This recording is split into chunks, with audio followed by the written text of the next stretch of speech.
The first light of dawn crept over the hills, casting long shadows across the dry red earth of the village. Birds were just beginning to stir when a thunderous roar shattered the silence, a deep, guttural bellow that rolled through the valley. Like distant thunder, dogs barked, children screamed, doors slammed shut. By the time the sun cleared the horizon, half the village had gathered near the goat pens. 3 animals were gone, vanished in the night without a trace. But it wasn't just livestock this time. Someone pointed to the fence, small footprints, a child's leading too close to the wild. Panic spread fast. Parents clutched their children. Whispers turned into wild theories. Had the lion jumped the fence? Was it still nearby? From the crowd, Jabari, a wiry 12-year-old with curious eyes and dusty clothes, stared past the huts toward the acacia trees beyond. He said nothing, but his expression was one of awe, not fear.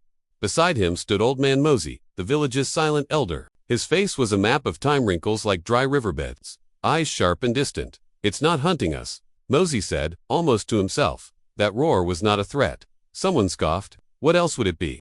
But Mosey didn't answer. He looked to the edge of the brush and froze. So did Jabari, standing just beyond the last hut. Half concealed in the morning haze was a lion, towering, scarred, calmed. It didn't growl. It didn't advance. It simply stood, watching. Then, without a sound, it turned and vanished into the trees. The village bell rang before the sun reached its peak. In the open meeting space beneath the baobab tree, the council gathered, voices already raised in alarm. "The lion is too close," one man shouted. "Next time, it won't be one of our children." Others nodded, fear tightening their faces. Mothers clutched their little ones close. The whispers of old tales, curses, spirits, beasts with vengeance in their blood floated just beneath the surface. Jabari sat on a stone wall nearby, listening quietly. Mosey leaned on his carved walking stick, standing apart, expression unreadable. "We must act," the village chief declared. "We set traps, we gather hunters. That lion must be driven out, or killed." The crowd murmured in agreement. Then Mosey stepped forward. His voice, though soft, carried weight. "Not all beasts come to harm," he said, "some come to remember." A pause. The words hung in the hot air, confusing and out of place. "What does that mean, old man?" When Hunter snapped, Mosey's eyes drifted toward the forest. Sometimes, the past walks on 4 legs, laughter, scoffing. The moment of silence was swept away by the roar of fear. "We wait no longer," said the chief. "Tonight, we prepare." As the crowd dispersed, sharpening spears and loading rifles, Jabari lingered, casting one last glance toward the trees where something ancient and maybe familiar waited. The night air was heavy with tension, fires lit, weapons sharpened, fear thick in every whispered conversation. But Jabari sat alone behind Mosey's hut, tracing patterns in the dirt with a stick. His thoughts elsewhere. He remembered a different forest, a different kind of silence. 2 years ago, he had followed a strange sound into the trees, a soft, wheezing cry. There, beneath a tangle of roots and ferns, he found a lion cub, barely alive. Its hind leg was twisted, bleeding. Its golden eyes locked onto his. Wild with fear, he should have run.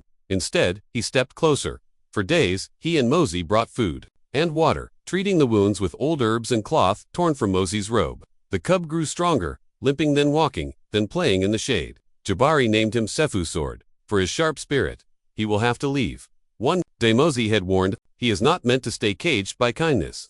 Eventually, rangers came. A passing patrol found the prints, the food scraps, the truth. Sefu was taken to a protected reserve safe, distant, gone. But Jabari never forgot the warmth of the lion's breath as it lay beside him, or the way it had nuzzled his cheek before being carried away. Now, that same scarred lion had returned. Jabari felt it in his bones. Sefu had come back, not for revenge, but for him. As the sun dipped below the horizon, the village transformed into a storm of noise and fire. Men lit torches, their faces hard with determination and fear. Drums pounded in furious rhythm, echoing into the trees. Children were pulled inside, doors bolted tight. Jabari stood at the edge of the gathering, his small fists clenched, eyes wide with dread. Through the rising smoke, they saw him, Sefu, silhouetted against the fading light. His golden mane glowed in the firelight. He didn't roar, he didn't lunge, he simply stood there, watching. Then came the shouts. The chase began. Spears flew. Flames flickered. Sefu turned and ran, muscles rippling, disappearing into the brush as the men stormed after him. But he never turned to fight. He darted through the shadows like a ghost of something once known. Jabari followed from a distance, tears streaming down his cheeks, feet stumbling over roots.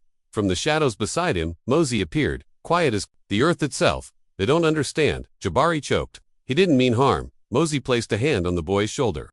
His voice was low and steady. "What we push away in fear," he said, "may one day return." In fury, or, in forgiveness, the torches disappeared into the hills, and Sefu was gone. At dawn, an eerie silence hung over the village. The goat pen stood open, but nothing had been taken. No scattered fur, no signs of struggle, just stillness. Jabar. I was the first to notice the footprints, barefoot, adult-sized, and human leading, away from the fence line and into the forest. Mos. I joined in quietly. They exchanged no words, only nods. The drums from the night before were now only echoes. Together, they followed the trail into the undergrowth. Soon, the prints were joined by bloodstained stark splashes on dry leaves, dragged smears across the soil, a scorched patch of earth, the remains of a smothered torch. And then, beneath a fallen tree, they found him, a wounded poacher, leg caught tightly in a rusted ranger's trap, groaned in pain. A rifle lay broken nearby. His arm was clawed, his eyes wild. "Don't kill me," he spat. "It wasn't supposed to go like this." Mosey stepped forward, staff in hand. "What were you after?" The man hesitated. "Then ivory, cubs, easy trade." Jabar's breath caught, the poacher coughed. "I was going to snatch the kid. He wandered off from the fence. But the lion heat came out of nowhere. Dragged me out like I was nothing." He shook with fear. "Didn't kill me, just stared." Like he knew. Jabar's chest swelled with realization. Sefu had saved the child, not attack protected. Mosey looked to the trees. Some guardians wear fur, not robes. By midday, the ranger truck rumbled into the village, its tires grinding against dry earth. The wounded poacher was hauled into the back, groaning in pain, flanked by armed officers.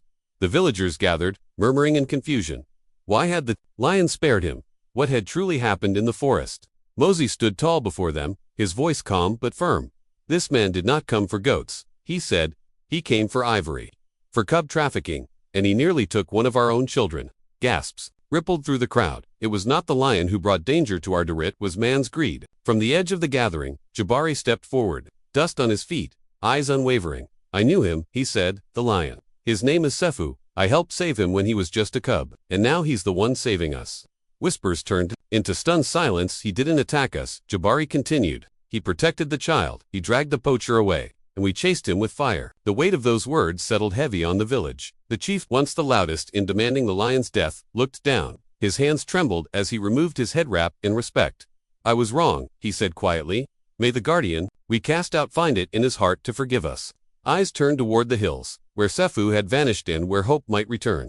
That night, the village felt different. Gone were the torches of fear and the drums of anger. In their place, lanterns swayed gently in the breeze hung from trees, windows, and fences. Each flame a quiet apology, each flicker a symbol of respect. The children sat in circles, listening to Mosey tell stories not of monsters, but of guardians beasts who once protected man. If only man had known how to see them.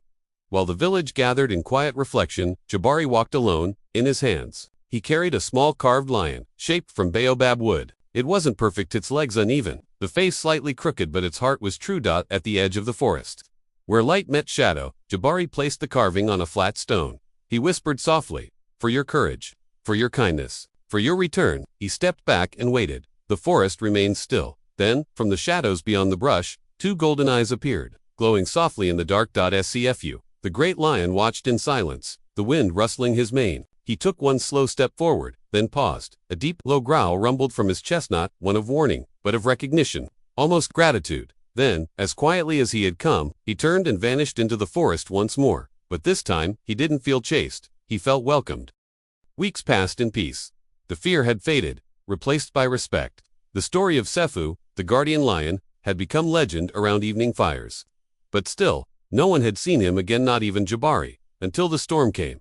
Thunder cracked like sky drums, rain poured in relentless sheets, turning paths into rivers. The nearby hills gave way, and with a sickening rumble, a landslide crushed the old bridge, the only route in or out of the village. Panic surged as shouts filled the air. "Children! Where are the children?" Two young siblings had been gathering firewood and hadn't returned. Villagers rushed toward the flood-swollen riverbank. Can froze. There, on a patch of rising earth between the village and the churning current, stood the two terrified children, clinging to one another, trapped. Then, from the storm-soaked haze, came a massive silhouette. Scfu. He emerged like a spirit of the land, soaked, scarred, and magnificent. Without hesitation, he waded into the surging waters, his body bracing against the current, tail lashing for balance. Villagers watched in awe and silence as Sefu climbed to the children. He nudged them, gently guiding them down the slope. Step by step, with the river roaring around him, he shielded them, placing his massive frame between them and the pull of the water. With trembling legs, the children reached the villagers' outstretched arms. They turned back. Sefu was already walking, away back into the wild. No roar. No pause, only a final, powerful glance. Then he was gone. Months passed.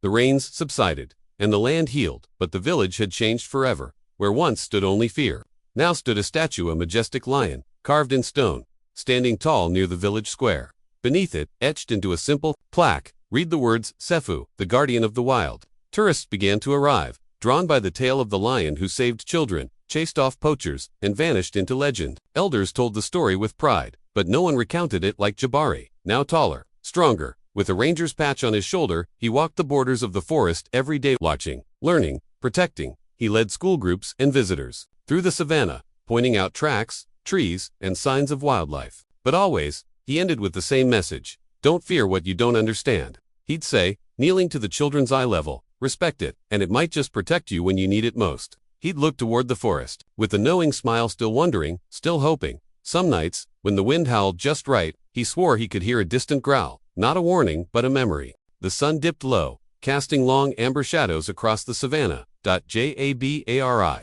now almost a man, stood quietly at the edge of the clearing, the place where he had first found Sefu so many years ago. The trees swayed gently, the grass whispering, secrets only the wild could understand. He closed his eyes for a moment, breathing it in. Then a rustle. His eyes snapped open.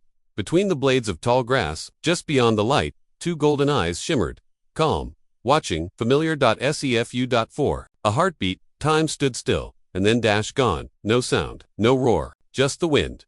Jabari smiled softly, tears in his eyes. The wild was still watching. Sometimes, the wild doesn't forget. It remembers kindness, and repays it when you least expect it. Fade to black.